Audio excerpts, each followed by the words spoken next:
बिस्मिल्लाहिर्रहमानिर्रहीम। अस्सलाम वालेकुम नाज़रीन, आप यूट्यूब चैनल देख रहे हैं। मैं इमरान खान हूँ। सबसे पहले तो अहम खबर ये है कि पाकिस्तान तहरीक इंसाफ ने शहबाज शरीफ का चैलेंज कबूल कर लिया। शहबाज शरीफ जिसको इस वक्त पाकिस्तान का वज़ीर आज़म बनाकर रखा गया है, पाकिस्तान तहरीक इंसाफ ने कहा जी ठीक है, 2018 के इलेक्शन की आप तहकीकात करवाना चाहते हैं तो करवाएं, 2024 के इलेक्शन की भी तहकीकात करवाएं और एक गैर जानिबदार तरीक़ेकार से ये होना चाहिए। वज़ीर आज़म की जानिब से 2018 के इंतखाबात की तहकीकात के चैलेंज पर रद्द-ए-अमल देते हुए तर्जमान पाकिस्तान तहरीक इंसाफ ने कहा कि हम शहबाज शरीफ का ये चैलेंज खुले दिल से कबूल करते हैं। इलेक्शन 2018 की गैर जानिबदाराना तहकीकात के लिए मुकम्मल तौर पर तैयार है। तहकीकात सिर्फ 2018 नहीं बल्कि 2024 के इंतखाबात की भी होनी चाहिए। 2014, 18 और 24 इन तमाम इंतखाबात का जामे जायजा लिया जाए। ये 14 में नहीं 13 में हुए थे। दूध का दूध और पानी का पानी हो जाएगा। 2014 में सिर्फ 4 हल्के खोलने का मुतालबा किया था। 4 हल्के खुलने पर संगीन बेज़ाब्तियाँ सामने आई थीं। उस वक्त की हुकूमत ने वसी तहकीकात से गुरेज किया था। 2018 के बाद इमरान खान ने हर हल्का खोलने की पेशकश खुद से की थी। अपोजिशन जिस हल्के की निशानदेही करती, पीटीआई हुकूमत उसे खोलने के लिए तैयार थी। 2024 के इंतखाबात में इंतखाबी शफाफियत पर संगीन सवालात उठे हैं। सियासी इंतकाम और उम्मीदवारों को जेलों में डालने के वाक़यात सामने आए। ये तो बड़ा जुल्म है। एक एक पाकिस्तानी जानता है जो कुछ किया गया 2024 के इंतखाबात में, वो कुछ बार बार बताने की ज़रूरत नहीं है। बहुत सारे अब जो उम्मीदवार हैं पाकिस्तान तहरीक इंसाफ के, वो चैलेंज करना शुरू हो गए कि जनाब सबसे पहले मेरा हल्का खोल दें, 2018 का भी खोल दें और 2024 का भी खोल दें। वो जो सियालकोट से डार फैमिली है वो कहते हैं जी हमारा इलेक्शन खोलें, 2013 का भी, 18 का भी और 2024 का भी। हर कोई ये कहता है कि हल्का खोलें। मेरे ख्याल में जो सबसे बेहतर है वो नवाज शरीफ का हल्का खोल दे तो पूरे इलेक्शन का पोस्टमार्टम हो जाएगा। क्योंकि जिस आदमी के सर पे इन्होंने इलेक्शन लड़ा था, एक्चुअली ये सारा इलेक्शन पीएमएलएन ने 2 बंदों के भरोसे पे लड़ा था, एक फील्ड मार्शल आसिम मुनीर और एक नवाज शरीफ। कादी फायद ईसा भी था उस वक्त। तो इन लोगों ने इलेक्शन लड़ा था इन लोगों के सर के ऊपर रख के, और सहूलतकारी का किरदार अदा कर रहा था chief election commissioner Sikandar Sultan Raja. तो ये नवाज शरीफ का एक हल्का खोल लें, दूध का दूध और पानी का पानी हो जाएगा। अगर नवाज शरीफ जो पार्टी का सरबराह है वही नहीं जीता तो फिर कौन जीता? फिर तो कोई जीत नहीं सकता ना। अगर नवाज शरीफ खुद अपना इलेक्शन अपने ज़ाती हल्के से यास्मीन राशिद के मुकाबले में हार गया तो फिर कहाँ जीतेगा? नवाज शरीफ ने 2 इलेक्शन लड़े, एक लड़ा खैबर पख्तूनख्वा में हज़ारा में, वो भी हार गया, और एक इलेक्शन लड़ा लाहौर में यास्मीन राशिद के मुकाबले में, वो भी हार गया। फिर नाराज़ हो गया। जब नवाज शरीफ साहब रुस गए तो नवाज शरीफ साहब को एक फॉर्म 47 जाली पकड़ा दिया गया। लेकिन वो फॉर्म 47 जाली जारी करने के लिए किया ये गया कि बंदोबस्त करके वहाँ से आरओ को ही तब्दील करना पड़ा, क्योंकि आरओ इतनी बड़ी धांधली के लिए तैयार नहीं था। सिर्फ नवाज शरीफ का हल्का खोले सब पता चल जाएगा। ईमान ताहिर साहिबा ने भी चैलेंज कर दिया। ये अटक से इनकी एमएनए की 2 सीटें हैं। अटक में वैसे एमएनए की 2 ही सीटें हैं और वो दोनों के अंदर ये ख़ानदान बड़ा मकबूल है। वो कहती हैं चैलेंज है, सबसे पहले अटक के दोनों कौमी असम्बली के हल्कों के 2018 और 2024 के फॉर्म 45 अवाम के सामने रख दें। एक एक पोलिंग स्टेशन और एक एक वार्ड का रिजल्ट चेक कर लें। अगर सच जानना है तो फर्जी बयानात नहीं, असल रिकॉर्ड सामने लाएं। दूध का दूध, पानी का पानी हो जाएगा। आपने दीदा दलेरी से 2024 में अवाम का मैंडेट चोरी किया, अब वही बात कि चोर मचाए शोर। बहरहाल ये एक और चैलेंज सामने आ गया। ईमान मज़ारी साहब भी कह रही है, लेकिन मेरा फिर ये कहना है कि सबके हल्के खोलने के बजाय एक नवाज शरीफ का हल्का खोले। पूरे इलेक्शन में वही हुआ है जो नवाज शरीफ के हल्के में हुआ है, नवाज शरीफ की बेटी के हल्के में भी वही हुआ, लेकिन नवाज शरीफ का एक हल्का खोले तो दूध का दूध और पानी का पानी हो जाएगा। नादरीन, आज़ाद कश्मीर के हवाले से सूरत हाल मैं आपके सामने रखता हूँ। कुछ लोग पाकिस्तान के बाहर से भी गए हुए हैं पाकिस्तान में, और वो कोशिश कर रहे हैं कि मुज़ाकरात करवाए जाएँ। कुछ जो मकामी लोग हैं वो भी कोशिश कर रहे हैं, कुछ उलमा इकराम है वो भी कोशिश कर रहे हैं। फजल रहमान भी इस मामले में आए हैं, अचकज़ई साहब ने स्टेटमेंट दिया, कुछ और लोग भी आए। अब जो लोग इस वक्त मुज़ाकरात कर रहे हैं या बातचीत कर रहे हैं दोनों जानिब, उनसे कुछ खबरें बाहर आई हैं। मैं एग्जैक्टली आपको इसलिए नहीं बताऊंगा कि फिर वो उनको टारगेट किया जाएगा, उनकी कोशिशें जो हैं उनको भी टारगेट किया जाएगा। लेकिन मैं आपको ये बता देता हूँ कि जितने लोगों ने भी दोनों तरफ मुज़ाकरात किए वो ये कह रहे हैं कि जो जॉइंट अवामी एक्शन कमेटी है वो काफ़ी लचक दिखा रही है बहुत सारे मामलात में। वो एहतजाज भी कर रहे हैं, मार भी खा रहे हैं, पब्लिक उनके साथ खड़ी है, लेकिन इसके बावजूद वो लचक दिखा रहे हैं कि ठीक है हम बैठ कर बात करने के लिए तैयार हैं, हथियार का इस्तेमाल ना किया जाए। हमें गद्दार ना कहा जाए, जुल्म और ज्यादती बंद की जाए और बैठकर आप हमारे मुतालबात को सुने तो सही संजीदगी के साथ, और जो हमसे वादे किए हैं वो पूरे किए जाएं। अब ज्वाइंट अवामी एक्शन कमेटी जो है वो काफ़ी लचक दिखाती है, बातचीत करने में संजीदगी दिखाती है, लेकिन दूसरी तरफ जब एस्टेब्लिशमेंट के साथ जाके वो बात करते हैं तो वो बिल्कुल लचक नहीं दिखाते। मिलिट्री एस्टेब्लिशमेंट ने इसको एक मौके के तौर पे लिया हुआ है। उन्हें ये लगता है कि आज़ाद कश्मीर में जो रजीम के ऊपर उनका हमेशा से कंट्रोल रहता है वो कंट्रोल उनका चला जाएगा अगर ये लोग सस्टेन कर गए तो। उन्हें ये लगता है कि ये जो आवाज़ें उठ गई हैं आज़ाद कश्मीर से और नौजवान इनके पीछे चल पड़े हैं, ख़वातीन इनके साथ चल पड़ी हैं, बहुत बड़ी तादाद में अवाम की ताकत, आज़ाद कश्मीर के अवाम, उनकी हमायत, उनकी ताकत जॉइंट अवामी एक्शन कमेटी के साथ मिल गई है। अगर ये अपने मुतालबात मंजूर करवाने में कामयाब हो जाते हैं या कुछ लेकर उठते हैं तो ये एक बहुत बड़ा ख़तरा बन जाएंगे। ये अपने बाकी मुतालबात भी पूरे करवाएंगे और हर तरह का जो कंट्रोल है मिलिट्री एस्टेब्लिशमेंट का, जिसके ज़रिए से आज़ाद कश्मीर के वसाइल पे काबू किया जाता है, वो एस्टेब्लिशमेंट का कंट्रोल कमज़ोर हो जाएगा। लिहाजा उन्होंने इसको एक मौके के तौर पे लिया कि इनको मुकम्मल तौर पे कुचल दिया जाए। अब सवाल ये पैदा होता है कि आज़ाद कश्मीर में कितना बड़ा जुल्म किया जा सकता है। मैंने आपको बताया था कि 4 लोग ऐसे हैं जिनके बारे में लगभग ये कह दिया गया एक मीटिंग के अंदर कि इनको तो एलिमिनेट करेंगे, इनको छोड़ेंगे नहीं, इनको तो मार देंगे। और ये मुझे मेरे एक ऐसे सोर्स ने बताया जो बराह रास्त कहता है जी मेरी उन लोगों से बात हुई जो बातचीत कर रहे हैं। तो अब एस्टेब्लिशमेंट इसको ऐसे ले रही है कि क्योंकि आज़ाद कश्मीर में हमारा कंट्रोल हमेशा रहना चाहिए, लिहाजा ये कंट्रोल के रास्ते में एक रुकावट है जो मुस्तकबिल में और ताकतवर और बड़े होते चले जाएंगे। लिहाजा इनको कुचल के ख़त्म कर दिया जाए। अगर ये बच गए तो फिर एस्टेब्लिशमेंट का इक़्तिदार और उसका सूरज गुरूब हो जाएगा आज़ाद कश्मीर में, जैसा कि अमली तौर पे पाकिस्तान में हो चुका है। अब एस्टेब्लिशमेंट का कंट्रोल नहीं है, वो ताकत के बलबूते पे उन्होंने किया। देखिए जो एस्टेब्लिशमेंट होती है ना वो डरा के काम चलाती है, लेकिन पिछले चंद सालों से एस्टेब्लिशमेंट मार के काम चला रही है। ये टॉर्चर कर रहे हैं, गोलियां चला रहे हैं। इस लेवल तक एस्टेब्लिशमेंट नहीं आती होती और ये आखिरी हरबा होता है, आखिरी हल होता है। तो इसका मतलब यह है कि अब उनके पास ऑप्शंस बहुत कम है, वो गोली चलाने वाला ऑप्शन ही इस्तेमाल कर रहे हैं जो आखिरी ऑप्शन होता है। लिहाजा आज़ाद कश्मीर के लोगों को डटे रहना चाहिए मेरे ख्याल में अपने हकूक़ के लिए, और जो लोग मुज़ाकरात करवा रहे हैं उनको एस्टेब्लिशमेंट पे दबाव डालना चाहिए कि अब बातचीत करें। देखिए अगर बातचीत के जरिए से आज अगर ये लोग 4 कदम पीछे भी चले जाते हैं ना आज़ाद कश्मीर के लोग, तो याद रखिएगा ये जो थोड़ा बहुत हासिल करेंगे ना यहीं से इन्हें ताकत मिलेगी और फिर ये लोग और ज़्यादा ताकतवर होकर वापस आएंगे।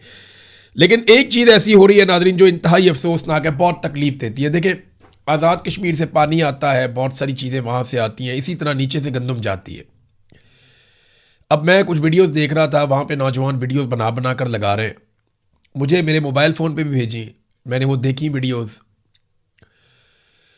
वो जो रास्ते आ रहे हैं आज़ाद कश्मीर की जानिब, उनके ऊपर बहुत सारे ट्रक खड़े हैं, बड़े बड़े ट्रक हैं, वो भरे हुए हैं गंदम के साथ। तो जो गंदम लोग लेकर आज़ाद कश्मीर में जाना चाहते हैं वो ट्रक रोके हुए रास्ते में, दर्जनों ट्रक हैं। अब ये गंदम जाएगी मुख्तलिफ फ्लोर मिल्स के अंदर, वहाँ पे आटा बनेगा, शहरियों को दिया जाएगा, तो खुराक की किल्लत कम होगी। अब वहाँ पे खुराक की किल्लत पैदा हो रही है।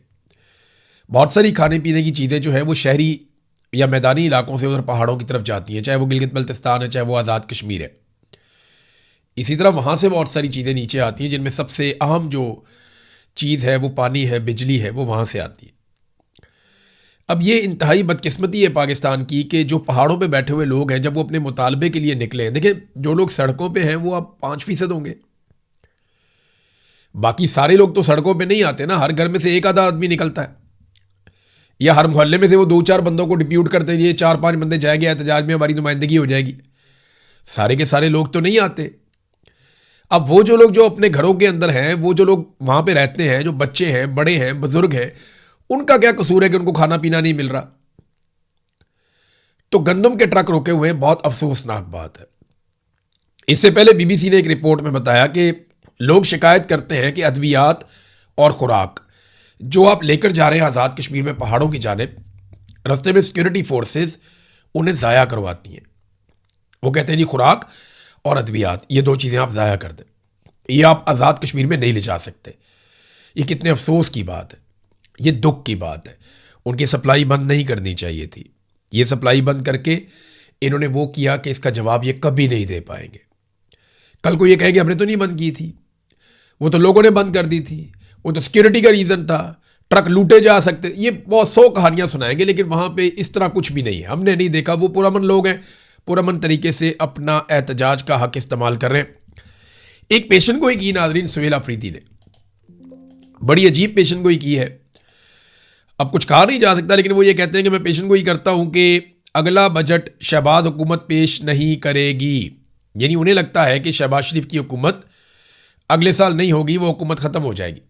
अब पता नहीं सुहेल अफरीदी की हुकूमत अगले साल होगी या नहीं होगी। बहुत बड़ी बड़ी बातें जो हैं वो अली अमीन गंडापुर भी करते थे, लेकिन गंडापुर को जब भी मौका मिला उन्होंने मौका ज़ाया कर दिया। उन्होंने अपना एक इमेज बनाया हुआ था, एक बहुत ताकतवर और बहादुर आदमी वाला, लेकिन जब कभी गोली खाने का मौका आया या सामना करने का मौका आया तो अली अमीन गंडापुर साहब ने अनफॉर्चुनेटली जो अपने मुंह से कहा कि पहली गोली मैं खाऊंगा, वो वहाँ से चले गए लोगों को छोड़ के, और लोगों ने गोलियां खाई। अब सुहेल अफरीदी साहब ये पेशगोई तो कर रहे हैं, लेकिन क्या पता सुहेल अफरीदी साहब की अपनी हुकूमत तब तक मौजूद हो या ना हो, क्योंकि शहबाज शरीफ जो है ना, ये फील्ड मार्शल आसिम मुनीर की इंश्योरेंस पॉलिसी है।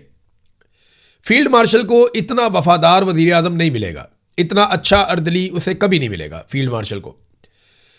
और जो फील्ड मार्शल है वो शहबाज शरीफ की और इस पूरे सिस्टम की एक इंश्योरेंस पॉलिसी है कि इन्हें भी ऐसा आदमी नहीं मिलेगा कि जो एक सबसे मकबूल पॉलिटिकल लीडर को जेल के अंदर रख के पूरी पार्टी को मारता चला जाए, मारता चला जाए, मारता चला जाए। तो ये एक दूसरे की इंश्योरेंस पॉलिसी है।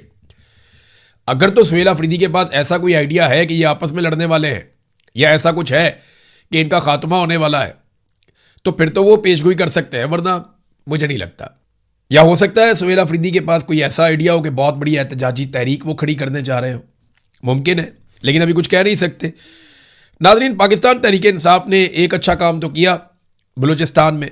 बारंग बलोच साहिबा की मर्जी के खिलाफ जो वकील उनके वकील के तौर पे सामने आया था, जिसे सरकार और एस्टेब्लिशमेंट लेकर आई थी, उसका नाम है इकबाल शाह एडवोकेट।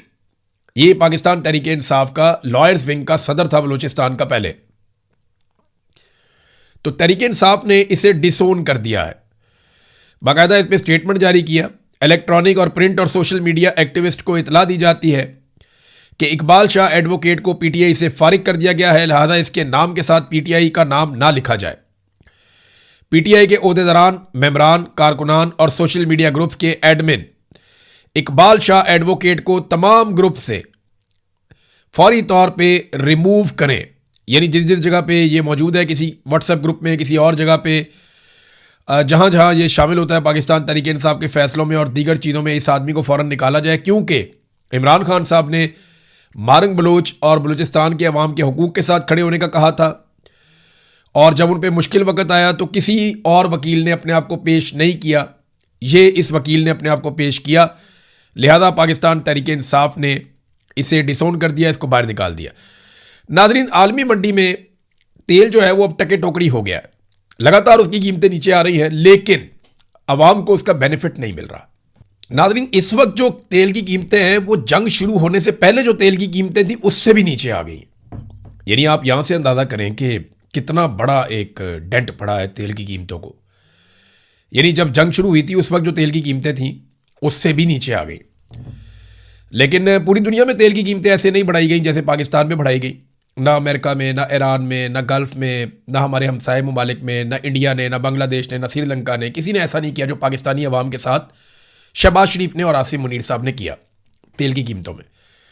अब जब पूरी दुनिया में तेल की कीमतें कम हो रही हैं तो ये पाकिस्तान में तेल की कीमतें कम करने की बजाय बहुत थोड़ा सा जो है वो इन्होंने चेंज किया है। यानी जितने बड़े पैमाने पे इन्होंने तेल की कीमतें बढ़ा दी थी, इमरान खान के दौर में 150 रुपये लीटर था, आलमी मंडी में उस वक्त $100 से भी ऊपर प्राइस थी, तो आज ये $73 के करीब पहुंच गई है। यानी इतनी कम कीमत हो गई है आलमी मंडी में, तो ये इमरान खान के दौर को टच नहीं कर पा रहे, बल्कि अभी भी उससे दुगने पे खड़े हैं। ये आलमी जरीदे ब्लूमबर्ग की रिपोर्ट के मुताबिक तेल की कीमत लगातार गिरती चली जा रही है, और जितनी भी आपको रिपोर्ट्स आ रही हैं हर जगह पे तेल की कीमत नीचे जा रही है। तमाम ममालिक रिलीफ दे रहे हैं, लेकिन पाकिस्तान के अंदर किसी किस्म का कोई रिलीफ नहीं है, क्योंकि पाकिस्तान के हुक्मरान जो हैं, फील्ड मार्शल आसिम मुनीर या शहबाज शरीफ, वो ये समझते हैं कि लोगों की जेबों से पैसा निकलवाने का ये एक बेहतरीन जरिया है कि आप तेल के ऊपर लेवी लगाएं, आप इजाफी टैक्सेस लगाएं, आप आईपीपीज की जो कैपेसिटी पेमेंट्स हैं उनकी मद के अंदर बहुत ज़्यादा पैसा कौम से वसूल करें, बिजली का यूनिट 4 गुना महंगा कर दें, गैस का यूनिट 10 गुना महंगा कर दें। ये इन्होंने पाकिस्तानियों के साथ एग्जैक्टली किया है। इसीलिए तो सारी गैर मुल्की कंपनियां पाकिस्तान छोड़ छोड़ कर जा रही हैं। लोग अपना सरमाया पाकिस्तान से निकाल कर भाग रहे हैं और कोई और सरमाया लाने के लिए तैयार नहीं है, क्योंकि पाकिस्तान में इंसाफ ही नहीं है, निज़ाम कानून है ही नहीं, अदलिया आपको इंसाफ देती ही नहीं है। नादरीन, अब आखिर में एक खबर आई है अमेरिका से। अमरीकी सेनेट ने डोनाल्ड ट्रंप के हाथ बांध दिए। अमरीकी सेनेट ने एक बिल पास किया है जिसके तहत सदर ट्रंप कांग्रेस की इजाज़त के बगैर ईरान के खिलाफ जंग शुरू अब नहीं कर सकते, और सेनेट ने ऐसी किसी भी जंगी कार्रवाई को रोकने के हक में फैसला भी दे दिया। तो डोनाल्ड ट्रंप ने उस पर रद्दमल भी दिया।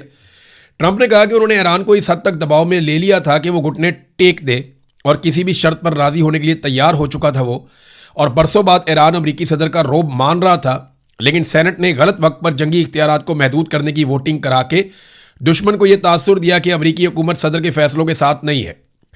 ट्रंप ने अपनी पार्टी के 4 सेनेटर्स को तनकीद का निशाना बनाते हुए कहा कि उन्होंने डेमोक्रेट्स का साथ देकर ईरान का हौसला बढ़ाया, जिससे इनका काम मुश्किल हुआ है, लेकिन वो इसे हर हाल में अंजाम तक पहुंचाएंगे। मामला यह है कि ट्रंप को अप्रूवल लेनी पड़ेगी हर हमले के आगाज़ में, और वो अप्रूवल उसे मिलेगी या नहीं मिलेगी फिर वो हमला कर पाएगा। तो ट्रंप के हाथ कुछ हद तक बांध दिए हैं अमरीकी सेनेट ने। देखें वहाँ पे कैसा है कानून, रूल ऑफ लॉ कैसा है कि वहाँ पार्लियामेंट की बात सुनी जाती है, अवामी मुंतखब नुमाइंदे जो है वो फैसले करते हैं। हमारे यहाँ तो ऐसा नहीं है, हमारे यहाँ पे तो जनरल आसिम मुनीर जो कह देंगे वही मुल्क का कानून है, वही आइन है। नादरीन, मेनाब स्कूल में जो मासूम बच्चियों की शहादतें हैं, 168 बच्चियाँ पहले दिन शहीद कर दी गई थी, वो डोनाल्ड ट्रंप और अमेरिका के लिए एक डरावना ख्वाब बनी हुई है। और ट्रंप से जब सवाल किया गया इसके बारे में कि क्या आपने ये रिपोर्ट देखी है इस मेनाब स्कूल के इंसिडेंट के बारे में, तो उसने कहा जी कि मुझे इसके मुकम्मल होने का इंतज़ार करना होगा, मैं नहीं जानता कि वो कभी इस मसले को हल कर पाएंगे या नहीं कर पाएंगे।